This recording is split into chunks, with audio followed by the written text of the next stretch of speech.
ఇక శ్రావణ మాసం అయిపోతుంది కాబట్టి లాస్ట్ శ్రావణ శుక్రవారం రోజు నేనైతే మళ్ళీ ఒక చీర పెట్టుకున్నాను. వరలక్ష్మి వ్రతం రోజు కూడా ఇంకొక చీర అయితే పెట్టుకున్నాను. 4 వారాలు పెట్టిన నష్టమైతే ఏమీ లేదు. ఎందుకంటే పెట్టేది అమ్మవారికైనా కట్టుకునేది మనమే కాబట్టి నేనైతే అలా పెట్టుకున్నాను. ఈ పూజల్లో తప్పులు, దోషాలు లేకపోతే ఒప్పులు ఏవైనా ఉండొచ్చు. కానీ నాకు తెలిసినంతలో నాకెలా తెలుసో నాకెలా వచ్చో దాని ప్రకారం అయితే నేను పూజ చేసుకుంటాను. ఎప్పుడు పెద్ద హంగామా హడావుడి అయితే ఏమి చేయను. నాకున్నంతలో నేను తృప్తిగా చేసుకున్నానా లేదా అనేది అయితే నేను చూసుకుంటాను. సో ఆ విధంగానే నేనైతే చేశాననమాట. ఈ కుంకుమరిని అయితే నేను శ్రావణ మాసంలో తీసుకోవాలని తీసుకున్నాను. ఎప్పటి నుంచో తీసుకుందాం అనుకుంటున్నాను కానీ కుదరలేదు. ఇది 65 గ్రామ్స్ అట్లా పడిందనమాట. అంటే 6 తులాలు అలా పడింది. ఇంతకుముందు అయితే గోల్డ్ రేట్ ఎక్కువగా ఉండేది కానీ ఇప్పుడు సిల్వర్ రేటు కూడా పెరిగింది.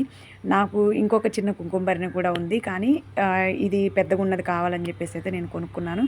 ఇది ఎలా ఉందో మీరైతే ఖచ్చితంగా కామెంట్ చేయండి. అలాగే సిల్వర్ కంటే గోల్డ్ బెటరా లేకపోతే సిల్వర్ బెటరా చెప్పండి. ఎందుకంటే ఇప్పుడు సిల్వర్ బెటర్ అని చెప్తున్నారు.